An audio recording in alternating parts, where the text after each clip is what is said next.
স্বাগত সকলকে গল্পকথার শ্রুতিপাঠ্যে। পাঠ চলছে উপন্যাসের অধ্যায় থেকে অমিয়ভূষণ মজুমদার রচিত নির্বাস।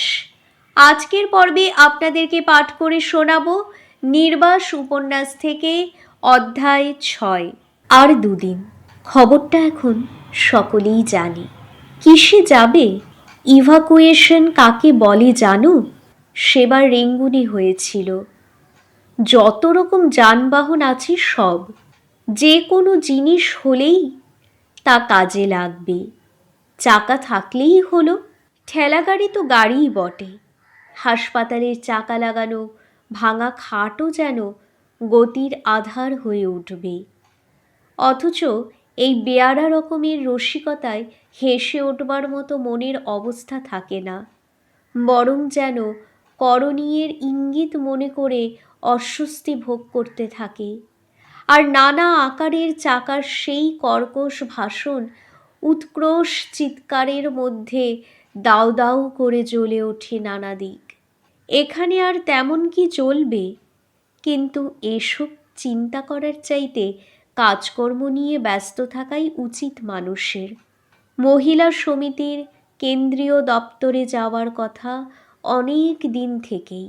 তাছাড়া পুনর্বাসন অফিসে ঋণের কিস্তিটাও পৌঁছে দেওয়া যায়। ভুবনবাবু একা মানুষ, ওদিকে টিউশনি ধরেছে। পার্টনার হতে হলে খানিকটা কাজ বিমিকেও করতে হবে বই কি। একটা নতুন ধরনের শব্দ এ পাশে ও পাশে তাকালো সে। বাঁয়ের দিকেই নতুন বাড়ির ছেলেটি। চাকা চলছে, চাকার সঙ্গে সঙ্গে সাঁই সাঁই করে দৌড়ে আসছে। ওদের বাড়িটা সামনেই, বোধহয় বাড়ি পর্যন্তই ওর দৌড়ের সীমা এদিকের। বাড়িটার দিকে চোখ পড়ল বিমির। দড়ি টাঙিয়ে ধোয়া কাপড় জামা মেলে দেওয়া হয়েছে। অনেকটা রোদ পায় বাড়িটা, বেশ খানিকটা ঝকঝকে রোদ। খুদে খুদে নাক দিয়ে বড় বড় নিঃশ্বাস ফেলছে ছেলেটি।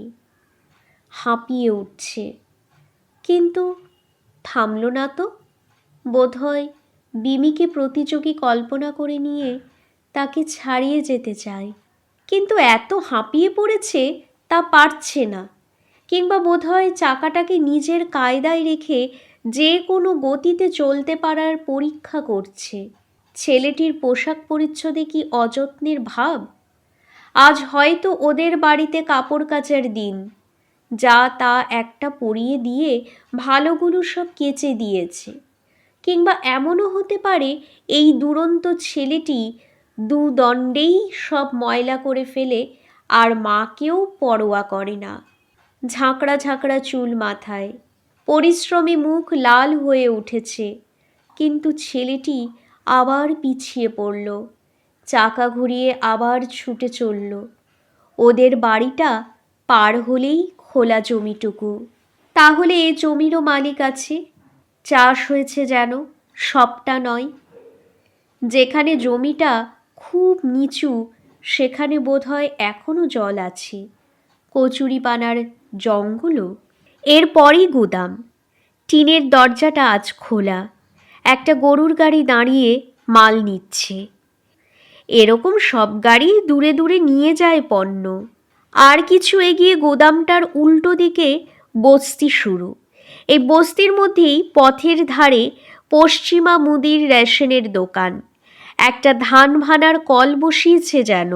কলটা ঝকঝক করে চলছে। দোকানটা বাড়ছে তাহলে। এখন কোন পথে যাবে? সম্মুখে বেশ খানিকটা ভিড়, তাই স্বাভাবিক। এই পথটা ধরে যতই এগোবে অনেক পথ দুদিক থেকে এসে মিশতে থাকবে। ক্রমশ ভিড়ও বাড়বে। এক্কেবারে হালে হয়েছে এমন কাঁচা পথ যেমন আছে, তেমনই আছে এক্কেবারে সেকেলে লাল ধুলোর পথ। আবার কালো পিচ ঢালা শাখাও আছে এই বড় কালো পিচের প্রবাহের। নানা রকমের প্রয়োজনে নানা পথ। লাল ধুলোর পথগুলিতে চলতে গেলে একটা অভিনব অনুভূতি হয় যদি অনুভব করার মতো মনের অবস্থা থাকে। ধুলো আর কোথাও কোথাও লাল ইটের টুকরো বেরিয়ে আছে। চলতে কষ্ট হয়, গাড়ি টালমাটাল করে, কিন্তু মনে হয় যেন পুরনো কোনো রাজধানীর ধ্বংসাবশেষ দিয়ে চলেছি। আর এসব পথ ২-৪০০ বছরের পুরনো না হোক, যারা তৈরি করেছিল তাদের চিন্তাভাবনা সেকেলে ছিল। পথের ধারে ধারে গাছ, গুঁড়িগুলো পাকানো পাকানো, এখানে সেখানে অর্বুদ, বড় বড় খোঁদল, পথের ধুলোয় পাতাগুলো ধূসর, তবু ছায়া দেওয়ার জন্যই গাছ। কালো পথের ধারে ধারে লোহার তারে বাঁধা লোহার খুঁটি শুধু। চোখে পড়া মাত্র ঝলসানির কথাই মনে আসে। আজ যে ঋণের কিস্তি দেওয়ার একটা তারিখ, তা বোধহয় ভুবনবাবু ভুলেই গেছে। ভুলে যাওয়া স্বাভাবিকও। আজ সকালে বারান্দায় রায়মশাই এবং অন্য কেউ কেউ ভুবনবাবুকে নিয়ে বেশ একটা আড্ডা জমিয়েছিল। আলোচ্য বিষয় রাজনীতি।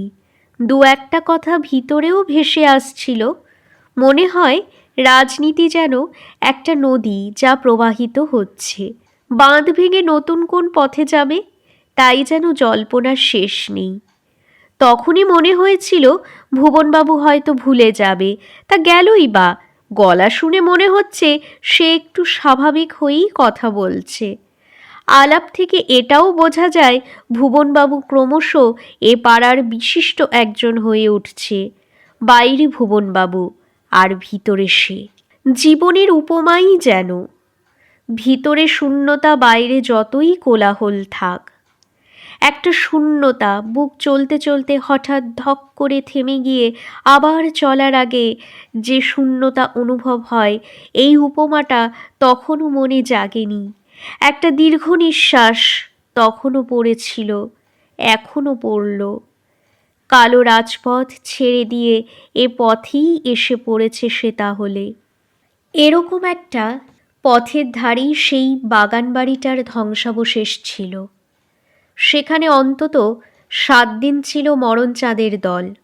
পরিত্যক্ত হাঁড়িকুড়ি দেখে যেমন, নুন ধরা চুন খসা দেওয়ালের গায়ে কালির দাগ দেখেও তেমন বোঝা গিয়েছিল তাদের আগেও এমন অনেক দল আশ্রয় নিয়েছে।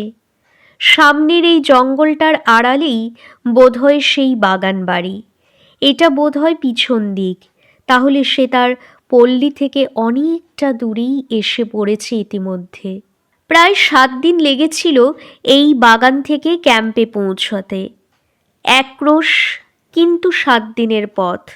কত ঘটনাই ঘটতে পারে, ঘটেছিল সেই 7 দিনে। বিন্দা হারিয়ে গিয়েছিল একদিন। শ্রীকান্ত অশ্রাব্য কুৎসিত ভাষায় মরণচাঁদকে তিরস্কার করতে শুরু করেছিল। তার এই দুর্ভাগ্যের জন্য মরণচাঁদকেই দায়ী করেছিল সে। মারতে গিয়েছিল শেষ পর্যন্ত। 2 দিন পরে বিন্দা ফিরেছিল, গায়ে জ্বর, চোখ লাল। ডাক্তার কোথায়? মাথায় দেওয়ার জলও নেই। গ্রীষ্মই বোধহয় তখন। স্নান নেই 4 দিন। কিন্তু মরণচাঁদ ডেরা ভাঙেনি। কোথায় যাব? শহরে এলা কেন? থাকো বইসে। ক্যাম্পও, তা দেখো ঘুরে ফিরে কি সুখ সেখানে। তার বাদে যাচাই করো। ঢুকলে কি আর বেরোবা? এক সন্ধ্যায় একজন লোক এলো। প্রথমে সে ঘুরে ঘুরে দেখল, শেয়ালের মতো ছোঁক ছোঁক করল। প্রায় মাঝরাতে সে এলো সোজাসুজি প্রস্তাব নিয়ে। আভাস ইঙ্গিতে নয়, সুস্পষ্ট প্রস্তাব, টাকার অঙ্ক সমেত। শহরের কাছে এসে পড়েছি। সামাল সামাল, পাকের টান লেগেছে। চোপড়াও হারামজাদিরা, নড়বি না। মরণচাঁদ উঠে দাঁড়ালো। বুক ওঠা পড়া করে কেন তোমার এইবার? ভয়? চোখে জল কেন? মৃত্যু?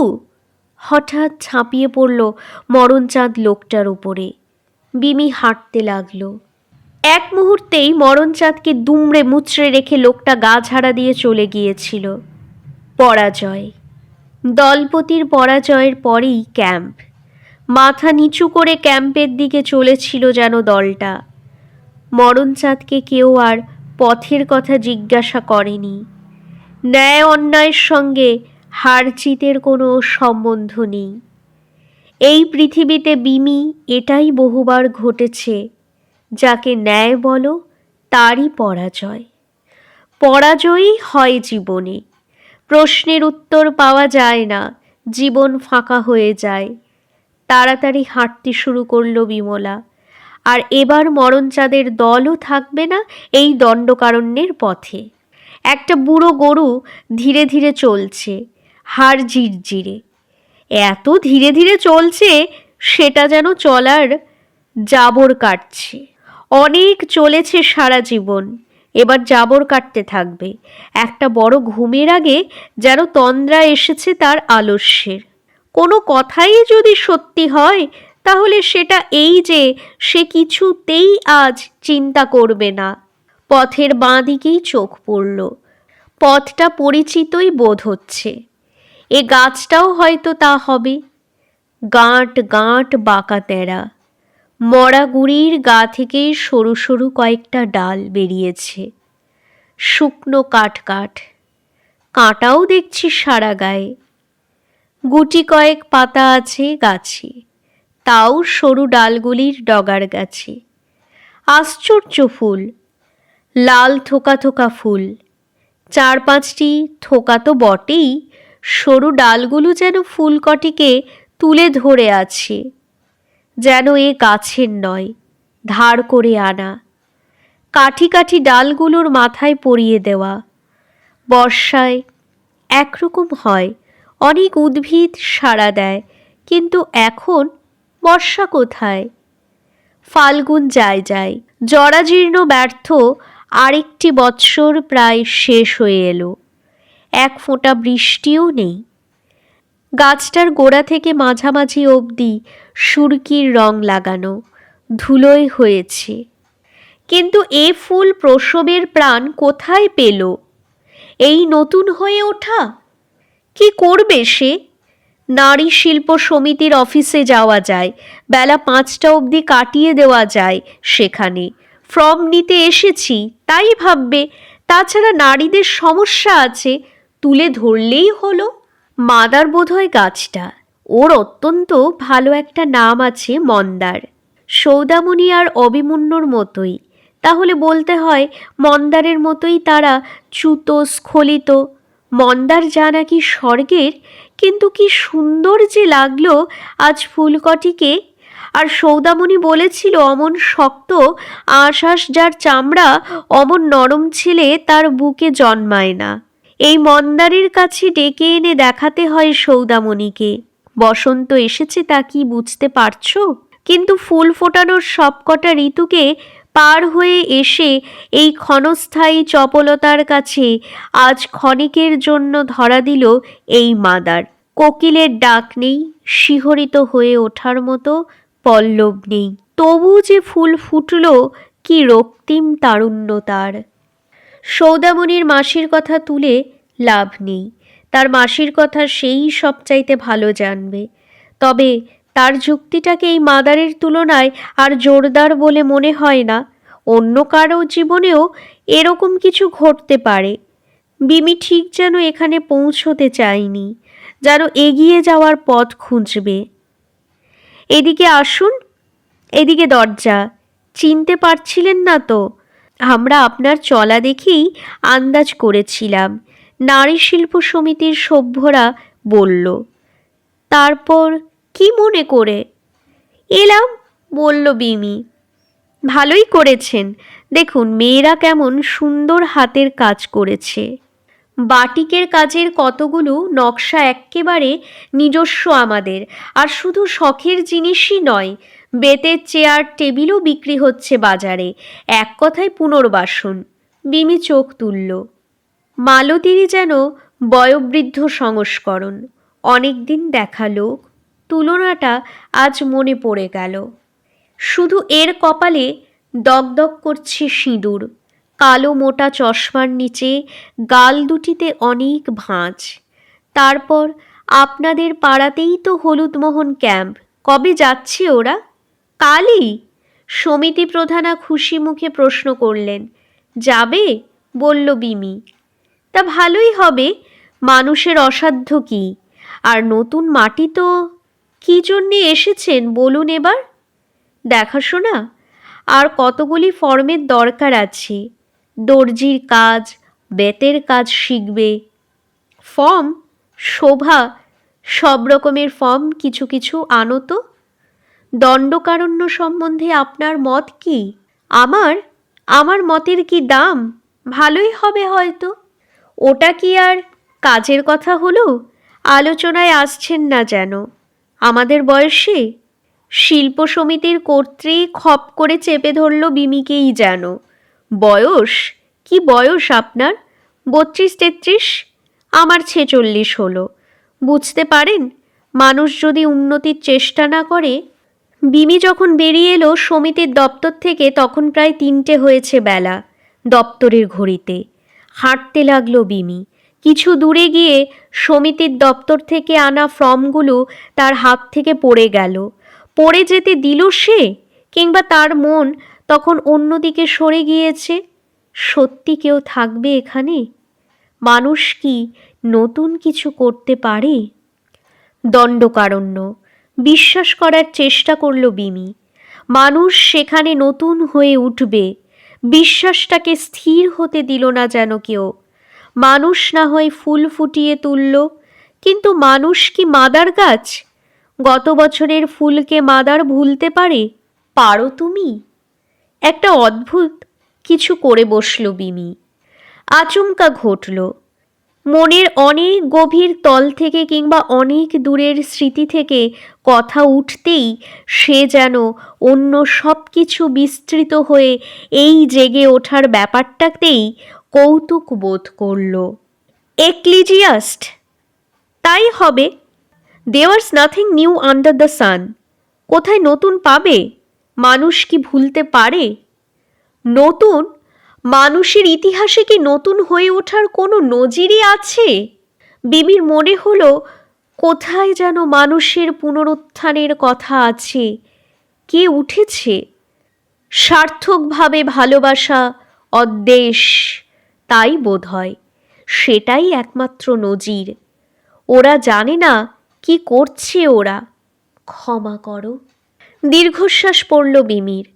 আর হাঁটবে না সে। অকারণেই যেন সে নিজেকে কষ্ট দিল। দুপুরের রোদে রোদে ঘুরে বেড়ানোই সার হলো। পিপাসা পেয়েছে, সেটা এমন কিছু নয়। কিছুক্ষণ পরে আর মনে থাকে না। কিন্তু কি লাভ এই অকারণে ঘুরে বেরিয়ে? সামনের সোজা পথটা ধরে গেলে পুনর্বাসন দপ্তর। কাছেই একটা বটগাছ আছে, গোড়ায় বাঁধানো চাতাল। সেখানে বসা যায়। বসলে উদ্বাস্তু মনে করবে লোকে। প্রশ্ন করে না, উদ্বাস্তুরাই বসে। অত গাড়ি কেন ওখানে? বিমি বিস্মিত হলো। পুনর্বাসন দপ্তরই তো। 4-5খানা বড় বড় বাস, কয়েকখানা ট্রাকও। কোনোটি ধুচ্ছে, কোনোটি মেরামত করছে। হুস হুস করে হৌসের জল ছিটিয়ে ঠুং ঠাং করে পিটে পুটে। যন্ত্র পরীক্ষাও চলেছে। আয়োজন উদ্যোগের মতো ব্যস্ত সমস্ত হয়ে কাজ করছে।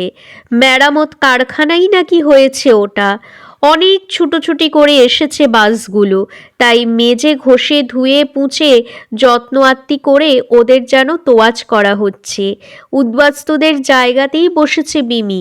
তেমনি করেই শহরের দৃশ্যগুলো সে দেখতে লাগলো যেন উদাস কৌতূহল নিয়ে। হঠাৎ মনে এলো কথাটা। তাই নাকি এ গাড়িগুলোতে করেই কি ওদের সরানো হবে? একটা প্রস্তুতি যেন। যুদ্ধ কথাটা এলো তার মনে। এক যুদ্ধের ক্লান্ত সৈনিক যেন এই গাড়িগুলি। সম্মুখে আর এক যুদ্ধের জন্য এরা প্রস্তুত হচ্ছে। যুদ্ধ যুদ্ধ। ওরা কি হইচই করবে? বাধা দেবে মালতীর দল? অবাক হয়ে চেয়ে রইল বিমি। এই ভয়ঙ্কর লম্বা লম্বা বাসগুলো যেন তাকে কথাটা ঠিক ঠাহর হচ্ছে না। অনুভব করা যাচ্ছে কথাটা কি টান প্রভাব টানছে, যেন তারা প্রাগৈতিহাসিক সাপদ, আর তাদের প্রবাদোক্ত আকর্ষণী শক্তিও আছে। ওরা কি পোষ মেনেছে? কখনো পোষ মানবে? একটা মোটর গেল হঠাৎ বিবির সামনে দিয়ে।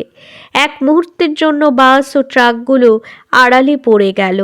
এবার বিমি ভাবল ওগুলিকে আনাই স্বাভাবিক। এদিকে ছোট ট্রেন, হয়তো দক্ষিণের বড় স্টেশনে গিয়ে ওরা দলে দলে ট্রেনে চাপবে। এ ব্যবস্থাই ভালো, ওঠানামার ধকল এড়াতে পারবে। চলতে শুরু করলো বিমি। বেলা পড়ে আসছে। এই দেখো, টাকাটা আজও জমা দেওয়া হলো না। অফিস নিশ্চয়ই বন্ধ হয়ে গেছে। বিমি যেন একটা আবিষ্কারের সামনে থমকে দাঁড়ালো। এই দ্বিতীয়বার হলো একরকম ভুল। শিল্প সমিতির দপ্তরে একবার আর এখানে এসে আবার। এজন্যই যে শহরে আসা তা কিছুতেই মনে পড়ল না। ভাবব না স্থির করেছিল, কিন্তু ভাবতে গিয়েই গোলমাল হলো। কিন্তু তা তো নয়, মনের একটা অংশকে চেপে রাখতে গিয়েই এরকম হলো বোধহয়। একটাকে পিছিয়ে রাখতে গিয়ে অন্য অংশগুলোও যেন পিছিয়ে রইল। অস্পষ্টভাবে এই অনুভব করল বিমি। একটা সাইকেলের ঘন্টি বাজল। খস করে ব্রেক কষল। থামল একেবারে বিমির গায়ের কাছে। চমকে উঠল সে। চমকে দিয়েছি তো বলে সাইকেল থেকে নামল অজয়। এখানে কোথায়? কাজ ছিল? কাজ? আমারও কাজ ছিল। পুনর্বাসন দপ্তরে গিয়েছিলাম। গাড়ি এসে গেছে, মানে ক্যাম্প থেকে লোক নিয়ে যাবার। বাড়িতে ফিরছেন তো? চলুন একসঙ্গে যাই। আর কোনো দিনই হয়তো আপনার সঙ্গে দেখা হবে না। একটা লাইব্রেরি আছে, ঘুরে যাব। নতুন লাইব্রেরি। মোহিতের জন্য বই নিয়ে যেতে হতো এখান থেকে। অসুখ কীরকম? আর অসুখ? পুনর্বাসন দপ্তরে বসে বসে মনে হলো ওর কথা। হেয়ালির মতো লাগলো মোহিতকে। ওই সামনের বাড়িটাই লাইব্রেরি। অদূরে একটা ছোট বাড়ি, ঝকঝকে নতুন। যত না দেওয়াল, তার চাইতে বেশি কাচের জানালা। রাস্তায় আলো জ্বলে ওঠার আগেই ভিতরে আলো জ্বলে উঠেছে। কাচের জানালা দিয়ে সে আলো যার পরনাই সুন্দর দেখাচ্ছে। এরকমই হওয়া উচিত, বলল অজয়। আলোর কথা বলছি। ওখানে বসে পড়ে অনেকেই। একটা ঘর আছে, জানেন, পড়তে পড়তে চোখ তুলে তাকিয়ে আকাশের মেঘ চলাচল দেখা যায় কাচের পর্দা দিয়ে। এখানে দাঁড়াই আমি, বলল বিমি। ভাবল পুনর্বাসন দপ্তরের সামনে থেকে উঠে তাহলে সে বাড়ির পথ ধরেনি। দেখো কাণ্ড। ভেতরে আসবেন না? অজয় লাইব্রেরির ভেতরে চলে গেল স্ট্যান্ডে সাইকেল রেখে। বিমলা যেখানে দাঁড়িয়েছিল সেখান থেকে শার্সি দিয়ে পড়বার ঘরের ভেতরটা দেখা যায়। বোধহয় এটা ছোটদের পড়বার ঘর। তাদের উপযুক্ত বই পুঁথি দিয়ে সাজানো। 7-8 থেকে 10-12 বছরের কয়েকটি ছেলে। পরিষ্কার সাজানো ছবি যেন। কি খুশি দেখাচ্ছে ছেলে কটিকে। যেন বাইরের শীতের থেকে ওরা এক কবষ্ণ মাধুর্যে আশ্রয় নিয়েছে। একটা ছোট ছেলে বোধহয় বড় কারোর সঙ্গে এসেছে। বই পড়তে সে পারে কি না পারে না, কাচের পর্দার কাছে দাঁড়িয়ে সে কি দেখছে বাইরের দিকে। বিমিকেই দেখছে নাকি? অজয় লাইব্রেরি থেকে বেরিয়ে এসে দেখল বিমি কাচের পর্দার কাছে গিয়ে যেন অবাক হয়ে দাঁড়িয়ে আছে। ওটা কিন্তু দরজা নয়, জানালা। বিমি অজয়ের এই কণ্ঠস্বর শুনে যেন একটু লজ্জিত হলো। তাড়াতাড়ি তার দিকে এগিয়ে এলো। অজয় বলল, আমাদের কিন্তু এসবের সুযোগ ছিল না। আমাদের লাইব্রেরি বলতে বোঝাতো স্কুলের সবচাইতে ছোট ঘরখানার পুরনো বইয়ের গন্ধ ভরা কয়েকটি আলমারি। বিমি ভাবল সকালবেলার কথা নয়, তবু সেই ছেলেটার কথা। যে কোনো এক দুরন্ত ছেলের কথা। মনে মনে তার চারিদিকে আলোকিত কাচের সন্ধ্যা নামিয়ে আনল সে। চাকা ছেড়ে সেও হয়তো এই লাইব্রেরিতেই আসবে। আস্তে আস্তে একটা দীর্ঘ নিঃশ্বাস পড়ল তার। অজয় বলল, কিন্তু একটা কাজ যে ভুলে এসেছি। বাজারে যাব ভেবেছিলাম। সুরতবাবুর জন্য একটা মশারি কেনা দরকার। যান বাজারে তবে, বলল বিমি। ভাবল এটাও নতুন, ছেলেদের এই পড়ার উপরে ঝোঁক। অজয় বলল, আপনি, আচ্ছা এক কাজ করি, চলুন ব্রাহ্মপাড়া দিয়েই যাই। ওখান থেকে আমি বাজারে যাব, আপনি মন্দিরের পাশের রাস্তা দিয়ে সোজা বেরিয়ে যাবেন। চলুন, বলল বিমি। ভাবল সত্যি কোনো নতুনের স্বপ্ন যেন। আপনাকে বলেছিলাম আমাদের সময়ে এসব ছিল না, তবু ভালো এখন হয়েছে। সবচাইতে এটাই ভালো লাগে, আমাদের এই পুরনো জাতটা নতুন হয়ে উঠছে। অবশ্য অজয় হাসল। কিসের যেন সংকোচ বোধহয় করল সে। বিমি ভাবল আজ যেন অনেকেই নতুন হয়ে ওঠার কথা বলছে। অবশ্য কিন্তু দুঃখের কথাই যেন। একটা অমিলি বোধহয় ভিতরে বাইরে। একটু থেমে অজয় বলল, এরকম সহজ নয় ব্যাপার। চট করে আশাবাদী হয় দুরকমই, রাজনীতির গোড়া ভক্ত, আর যার ভাবনা চিন্তার বালাই নেই। একটা ইংরেজি কবিতা আছে জানেন, পৃথিবীটা এক বুড়ি শুকনো বন্ধা প্রান্তরে লকড়ি খুঁজে পাক খাচ্ছে। বিবি ভাবল কিছুক্ষণ আগে, আর এই অমিলটা, হ্যাঁ দুঃখই তো। সৌদামণির মাসির কথাই ভাবো, শুকনো আঁশের মতো তার ত্বক, কিংবা ওই মাদার। অজয় বলল, কিন্তু সৌম্য এ কবিতাটাকে দুও দিত, ঠাট্টা করত। বেশ লাগতো সৌম্যকে আমার। আপনার কেমন লাগতো? ভালোই না?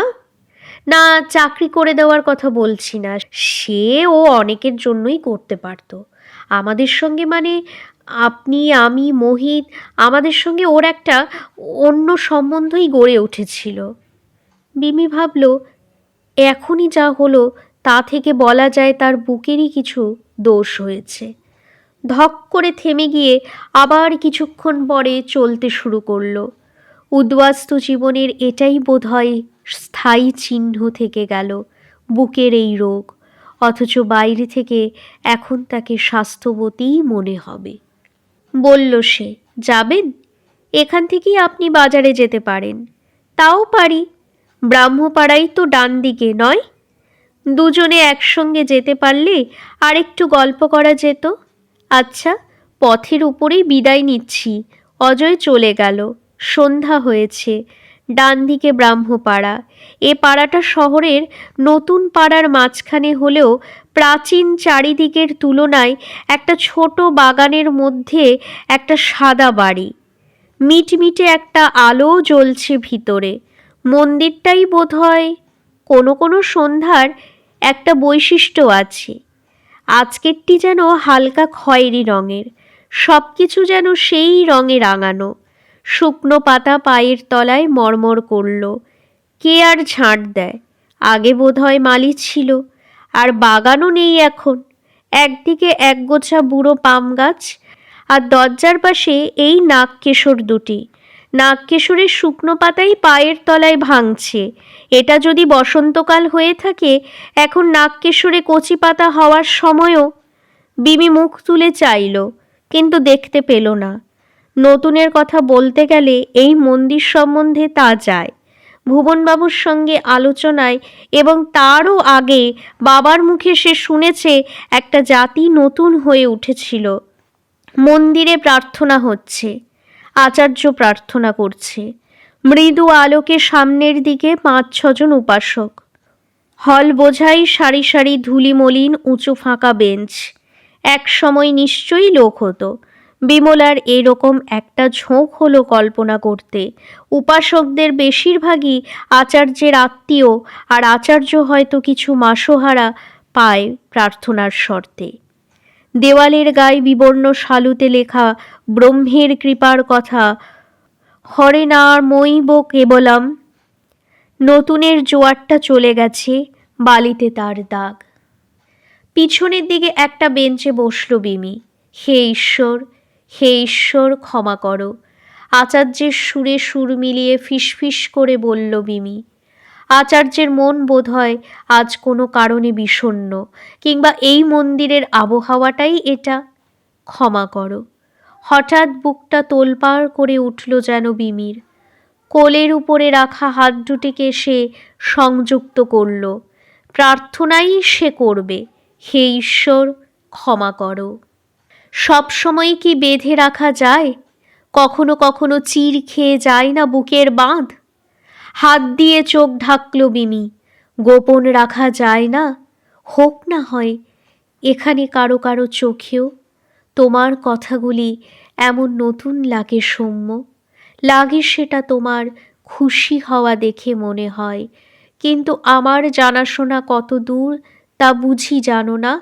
সব সময়ই মনে হয় কত নতুনই জানতে পারতাম, স্থির হয়ে বসে থাকতে পারলে। আচ্ছা সৌম্য, কতই বা তোমার বয়স? তোমার হিসাব মতোই 20-21-এর বেশি হয় না? পড়ো না তুমি? স্কুল কলেজে নয়, এখানেই। বই আনিয়ে নাও। বই? হ্যাঁ, যখন সে বই দরকার সে তখন দেখা যাবে। আচ্ছা সৌম্য, পৃথিবী কি নতুন হয়ে উঠবে রাজনীতির পথেই? বুঝতে পারি না। বললাম যে মনে হয় রাজনীতি একটা ধাপ। মানুষ নতুন হলে কি রাজনীতির আর দরকার হবে? রাজনীতি যেন একটা অস্থিরতার অপুট প্রকাশ। এটা কি খাচ্ছি বলো তো? এক ধরনের পুডিং। দেখো সব ভুলিনি এখনো, বলল বিমি। আচ্ছা সৌম্য, এখানে এসে আমার স্বাস্থ্যটাও ভালো হয়েছে না? অনেক হয়েছে। সন্ধ্যা হয়েছিল, সৌম্য চলে গেল। নীল একটা জ্যোতি যেন সেই সন্ধ্যা। বুকে যেন বিঁধে যায়, যেন বুকের ভিতরেও চলে যেতে পারে। এক মুহূর্ত জ্বালার পরই শান্তি। কি যে হলো আজ, কি হলো লাভ সারাটা দুপুর হেঁটে হেঁটে, নিজেকে ক্লান্ত করে? ক্লান্ত না হলে বোধহয় আরেকটু জোর থাকতো মনে, বরং সারাটা দিনই যেন আয়োজন করে তাকে মুহ্যমান করে দিয়েছে। বেলা 4টে। অদৃষ্ট নিস্পৃহতাও নয়, অপ্রেমও নয়, অনুশোচনা, বরং যেন করুণার মতো। অশ্রু ছলছল। ঢোক গিলল বিমি। আর প্রায় উচ্চারিত হলো তার মনের কাছে ফিসফিস করে বলা, কি লাভ, কি লাভ হলো। বেলা 4টে। আগ্রহটা যেন আজ কায়া পাবে। পায়ের আঙুলের উপরে ভর দিয়ে উঁচু হয়ে দেখতে লাগলো সে পথ। তার আগে সে আয়নার সামনে বসে চুলে চিরুনি চালাতে চালাতে খুশি খুশি মুখে কি ভাবল। কি করবে, কি করবে? গান? দু হাতের আঙুলগুলি পরস্পরকে জড়াচ্ছে। হাতে হাতে তালি দিল সে মৃদু মৃদু। আয়নায় কি দেখবে একবার নিজেকে? পরনের শাড়িটা দুদণ্ড আগে পরা, সেটা পাল্টে সাদা ধবধবে একখানা জড়িয়ে জড়িয়ে পড়ল। ভিজে গামছা দিয়ে মুখটা আবার মুছে নিল। পাউডার যেটুকু লেগেছিল উঠে গেল এবার। 4টে। জানলাটা উঁচু নয়, পথটাই অসমতল। আঙুলের ডগায় ভর দিয়ে উঁচু হয়ে পথের সবটুকু দেখবার চেষ্টা করল সে। এ কি? পরো। তাঁতের ধুতি আর গরদের জামা পরো সৌম্য। জামার মাপ পেলে কোথায়? এ কি, ধুতির পাড় কুঁচিয়েছ বসে বসে? ধুতি পাল্টালো সৌম্য, পাঞ্জাবি গায়ে দিল। পুরনো পাঞ্জাবিটা রিফু করার জন্য রেখে দিয়ে ভালোই করেছিল বিমি, নতুবা মাপ পেত কোথায়? শহরে গিয়েছিলাম, বিমি বলল, হাসি তার মুখে। তোমাদের শহরে নয়, চা বাগানের ওপারে মহকুমা শহরে। এ চা বাগান তোমাদের শহরের সঙ্গে এক জেলার নয়, তা জানো? তাই নাকি? চলো আমরা বারান্দায় গিয়ে বসি। বেশ বাড়িটা না? মেরামতের কথায় ওরা বলেছিল পুরনো বাংলো রেখে কি হবে, বাবুদের পাড়াতেই একটা আধুনিক ধরনের ছোটোখাটো বাড়ি দিতে চায়। আমি বলেছি মেরামতের কি দরকার হলো? যেমন আছে থাক না। এদিকে এবং ওদিকে দেখো, অন্য কোনো বাড়ির দৃষ্টি আটকায় না। কোঁচানো ধুতিটার পায়ের পাতা পর্যন্ত পড়েছে, পাঞ্জাবিটার বোতাম দেওয়া হয়নি। পাঞ্জাবি পরতে গিয়ে কয়েক গোছা চুল আলুথালু হয়ে কপালে এসে পড়েছে। আহ, সৌম্য, সৌম্য, বলল বিমি। ভাবছি। কি ভাবছ? কিছুতেই ভাববার কি আছে? আমি অনেক ঘুরেছি সৌম্য, এ আমার দুঃখের অর্জন। বিশ্রামের বিন্দু পেয়েছি খুঁজে খুঁজে, চার্চে যাবে। অবশ্য এখনো প্রার্থনা হচ্ছে না, হওয়ার সময় হলেও বোধ হয়। ওটা মানুষের ঊর্ধ্বমুখী গতির চিহ্ন। কাছে গেলেও মন খুশি হয়ে ওঠে। চলো বেরিয়ে আসি। ভাবছি, তুমি আমাকে দয়া করো কেন? সৌম্য বলল, দয়া? খিলখিল করে মিষ্টি মিষ্টি করে হাসল বিমি। অল্প বয়স বলেছিলাম কবে তাই? এত বড় হয়েছ তুমি, দেখো তো তোমার আঙুলগুলো, পরিপুষ্ট পরিপূর্ণ। লাল হয়ে উঠল বিমি। ঢং ঢং করে চার্চে ঘণ্টা বাজল। ভেসপার, সন্ধ্যার প্রার্থনা উঠবে ঈশ্বরের উদ্দেশ্যে। জানো, এটা ম্যাথডিস্ট গির্জা। কি সুন্দর দেখাচ্ছে তোমাকে, বলল সৌম্য। ঘুমোওনি তুমি? না, রাত 2টো পার হলো, কাল তো অফিস আছে, বলল সৌম্য। থাকলোই বা, বেলাতেই উঠব ঘুম থেকে, ঝি এসেই না হয় ডেকে তুলবে। জেগে জেগে কি করছো? তোমাকে দেখছিলাম আর ভাবছিলাম কি তোমার কি কি দরকার জেনে নিতে ইচ্ছা হয়। বই তো বটেই, কাল দুপুরে আসবে, কি কি দরকার সব জেনে নেব। আমি মাইনে কত পাই তা তুমি জানো? কিন্তু কত জমিয়ে ফেলেছি শুনলে অবাক হবে। দুপুরে? হ্যাঁ, কেন নয়, দুপুরে তো এর আগে আসতে। তবে সৌম্য, সৌম্য, আমার উপরে খবরদারি করার কেউ নেই পৃথিবীতে। আমি আমার। ঝিকমিক করে হাসল বিমি। আমি আমাকে নিয়ে যা খুশি করতে পারি। পারি না? স্বাধীনতার নেশায় জড়িয়ে জড়িয়ে এলো বিমির গলা। আর এতটুকু অতৃপ্তি কোথাও নেই পৃথিবীতে। ভগবান দেখো, হাসছে বুকের মধ্যে। দয়া করো, দয়া করো ভগবান। নিঃশব্দ ফোঁপানিতে বুকটা ওঠানামা করছে। হাত দিয়ে চোখ ঢাকল বিমি আন্ত মুখে প্রার্থনার ভঙ্গিতেই। আর সে হাতের আড়ালে চোখ ভিজে উঠল তার। দয়া করো। অথচ আজ সে মনকে বাঁধ দিয়ে বেঁধেছে ভেবে গৌরব করেছিল। কি হলো নিজেকে ক্লান্ত করে? সারাদিন উদ্বাস্ত হয়ে ঘুরে বেরিয়ে কি শান্তির বিশ্রাম বিন্দুটি খুঁজে পেলে? বেঁধে রেখে কি হবে মনের তলায়? বরং উঠতে দাও, ভাষা পাক। বোবার যন্ত্রণাই তো আরও বেশি। ভাষা দিয়ে ধরে দেখো, হয়তো মনে হবে নতুন নয়, অভিনব নয় এ বেদনা। ভাবো, প্রেম নয়, অপ্রেম নয়। ঘটনা যদি না বলো, বলো বিস্ময়। মৃত্যু পর্যন্ত চলেও যে বিস্ময় যায় না। কিন্তু অশ্রুধারা নামল, অশ্রু অন্ধ হয়ে, অশ্রু আবিল মুখে সে বেরিয়ে এলো মন্দির থেকে। মনে হলো তার এরপরে প্রার্থনা মন্দিরের শুচিতা নষ্ট হবে। শরীর যুক্তি দেয় না, ভাবতে পারে না। তার কি আবেগ, অথবা সে কি ধোঁয়াটে নীল অব্যক্ত অনুভূতি যা প্রমাণ পেতে চায়?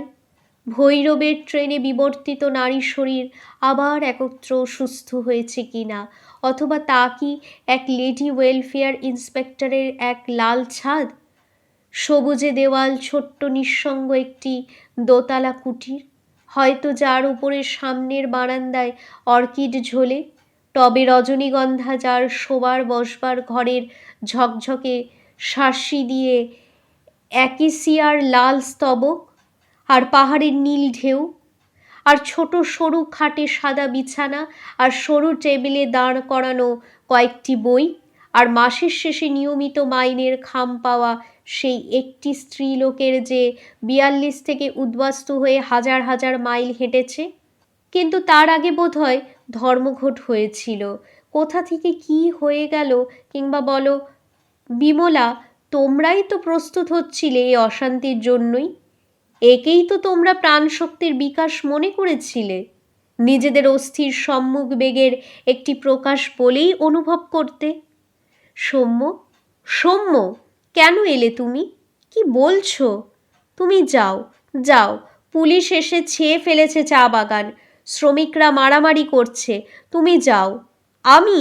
হ্যাঁ যাও, দোহাই তোমার। সৌম্য, যাও। আঁচল তুলে মুখটা মুছে নিল বিমি। এখন অন্ধকার হয়ে গেছে, কেউ তাকে দেখতে পাবে না আঁচল তুলে চোখ মুছলেও। তার ঠোঁট কাঁপল যেন ক্ষমা কথাটাকেই সে আবার উচ্চারণ করবে। অজয়ের সঙ্গে আবার দেখা হয়ে গেল বিমির। অজয়বাবু? হ্যাঁ, দেরি হয়ে গেল, সন্ধ্যা হয়ে গিয়েছে, চলুন আবার একসঙ্গে যাই। আপনি উদ্বাস্তুদের ভালোবাসতেন অজয়বাবু? তা বলতে পারি না, তবে সৌম্য, মোহিত, লতা এদের কথা স্বতন্ত্র। আমি যখন আবার ক্যাম্পে ফিরলাম, আমাকে একটি প্রশ্নও করেননি। নতুন তাঁবু দিয়েছিলেন, সেই বন্যার আগে নয়? খবরের কাগজে সৌম্যের জেলে যাবার সংবাদ ছিল। আমরা ধরে নিয়েছিলাম ধর্মঘটের ফলেই আপনারও চাকরি গিয়ে থাকবে। নীরবে চলতে লাগলো দুজনে। বিবি ভাবল, এই ঔদাস্যই ভালো, এই বর্ষণক্ষান্ত আকাশের মতো শূন্য অন্তর। আর সেই শূন্যে সে আর অজয় দুটো খড় কিংবা দুটো কুটো বাতাসে ভেসে ভেসে একত্র হচ্ছে। আপনি কোথায় যাবেন অজয়বাবু? বিবি প্রশ্ন করল। কোথায়? যেখানে যায়। সব স্রোত যেখানে টেনে নেয় মরা মাছকে, কলকাতাতেই যাব। সে কি, কলকাতা থেকে বেরিয়েছিলাম, উজানে এসেছিলাম পাকের নাড়া বেয়ে বেয়ে, আজ যখন মরমর আবার তারই টান লেগেছে। এরকম কথা তো আর কখনো শুনিনি আপনার মুখে। সৌম্য অনেক শুনেছে। আবার নীরবতা। বিমি ভাবল, শান্ত হয়ে বরং ভাবাই ভালো, প্রশ্নটার কি উত্তর আছে। চেপে না রেখে বিশ্লেষণ করলে বোধহয় উত্তরটা পাওয়া যেত। অজয় বলল, মোহিতের একটা গতি হলো, সুরত যাচ্ছে দণ্ডকারণ্যে, আপনিও সব ফিরে পেয়েছেন। লতার কথা ভেবে শুধু দুঃখ হয়। ভেবেছিলাম হলো বোধহয় ভালোই, কিন্তু ভয় হয়, নেশা যদি কেটে যায়, কিংবা নেশা কাটবার আগেই সব আশা যদি গুঁড়িয়ে যায় লতার। বিমি ভাবল, একটা সাধারণ দিনেই এমন হলো, কাজেই ভুলে থাকবার চেষ্টা করে লাভ নেই। আজ যদি এমন হয়ে থাকে যে কোনো দিনই এটা হতে পারে, এ কান্না তোমার জন্য তোলাই থাকবে।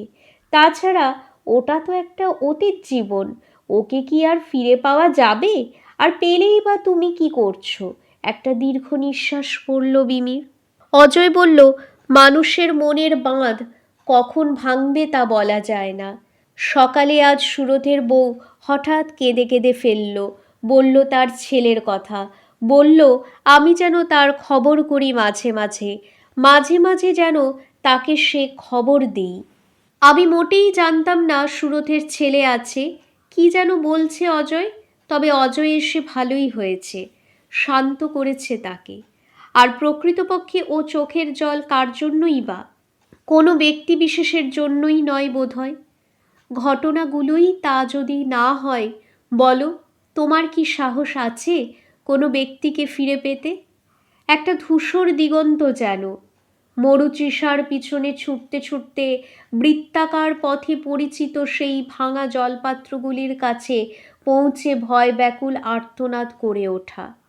তারপরই বোধহয় মানুষ আশা আকাঙ্ক্ষাকে পার হয়ে এক ক্লান্তির অবসন্নতায় পৌঁছে যায়। এই ভাবল সে। অজয় অনেক কিছু কথা বলছে, বোধহয় এটা তার মনের অস্থিরতা ঢাকবার একটা ছল। যেন বিমির সান্নিধ্যকে সে কাঙালের মতো চেপে ধরেছে। বিমি ভাবল, হসপিটাল আবার, চা বাগানের হসপিটাল, অযত্ন করেনি ওরা। একটা কেবিনে একা সে, লোহার ছোট খাটটিতে 7 দিনের শিশু, জ্ঞানহীন মোহাচ্ছন্ন একটা আর্ততার মধ্যে কত দূর থেকে যেন কান্নাটা ভেসে এসেছিল। তারপর 7 দিন কেটে গেছে। কেন যে আজ এ কথাগুলোই মনে আসবে, হাসপাতালের বারান্দার নিচে নাগকেশরের লাল পাতাগুলো যেন রেশমের মতো কোমল। কচি বোধ হয় কথাটা, শিশুর স্পর্শের মতো। কেবিনের সামনে কয়েক সারি ডালিয়া, বসন্ত বোধ হয় সেটাও। ম্লান হয়ে যাচ্ছে শীতের ফুলগুলি, আর সেগুলো বোধ হয় নাগকেশরী। হসপিটালের বেড়ার পাশে পাশে যেগুলি ছিল, অজস্র লাল নতুন পাতা গাছে, ঝরা বাদামি পাতা গাছের গোড়ায় স্তূপ করে রাখা যেন। পায়ের তলায় শুকনো পাতা ভেঙে ভেঙে যায় চলতে গেলে। ম্যাট্রন এলো। কেমন আছেন? ভালো? আপনাকে ওরকম ছুটে আসতে দেখে আমরা অবাক হয়েছিলাম। ও অবস্থায় ওরকম করতে নেই। যাক, এসে ভালোই করেছিলেন। কিন্তু একটা খবর আমরা পাইনি।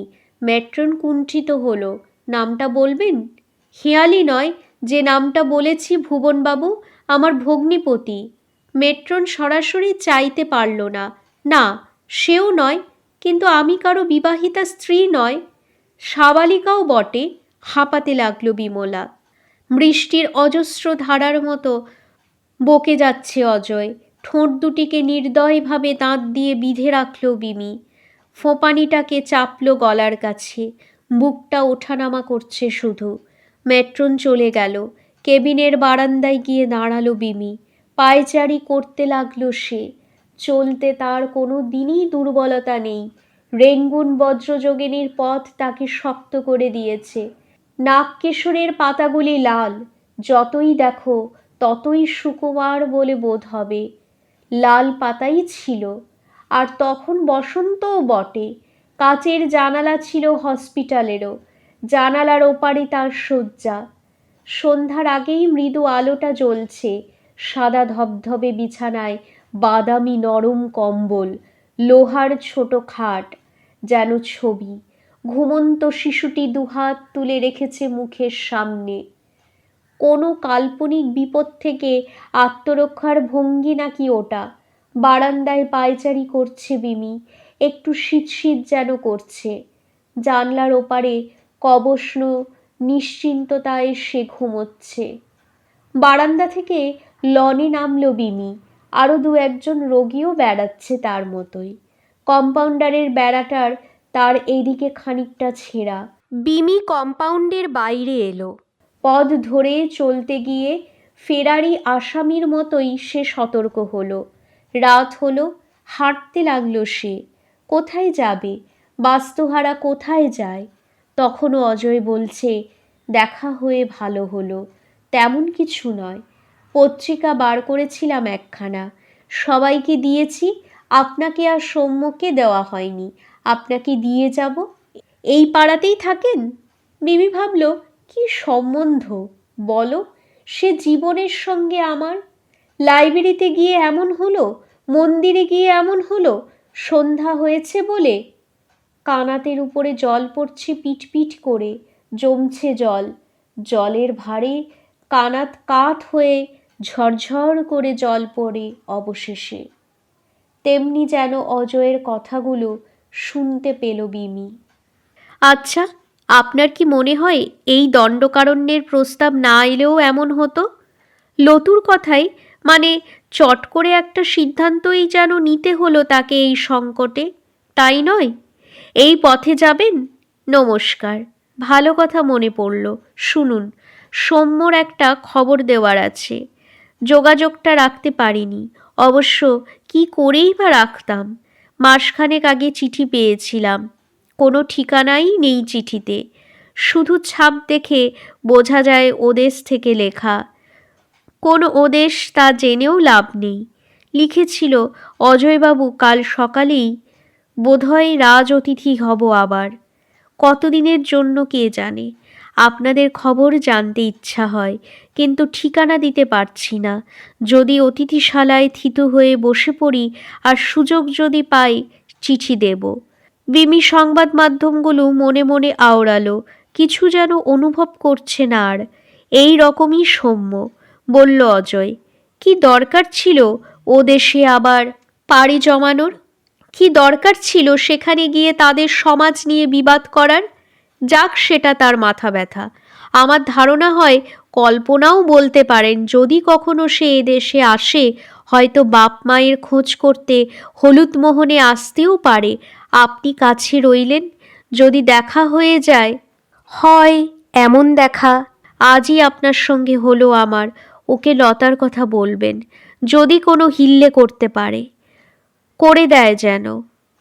আমরা যা পারবো না ও পারবে।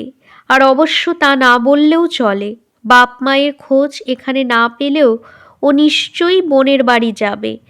বাপ তো গেছি, ছেলের শোকে বলেই আমার ধারণা। মা যদি থাকে দেখা হবে। আচ্ছা চলি। বিমলা কিছুই অনুভব করতে পারল না, আর একবার ফুঁপিয়ে কেঁদে ওঠবার মতো হলো। মুখে আঁচল চাপা দিল সে। সে কি কিছু পারে আর? এখন বোধহয় তাকে বাড়ি ফিরতে হবে। গুহার অন্ধকারে কত প্রাণীই তো ক্লান্ত দেহ নিয়ে টলতে টলতে ফিরে যায়। কেন এমন হয়?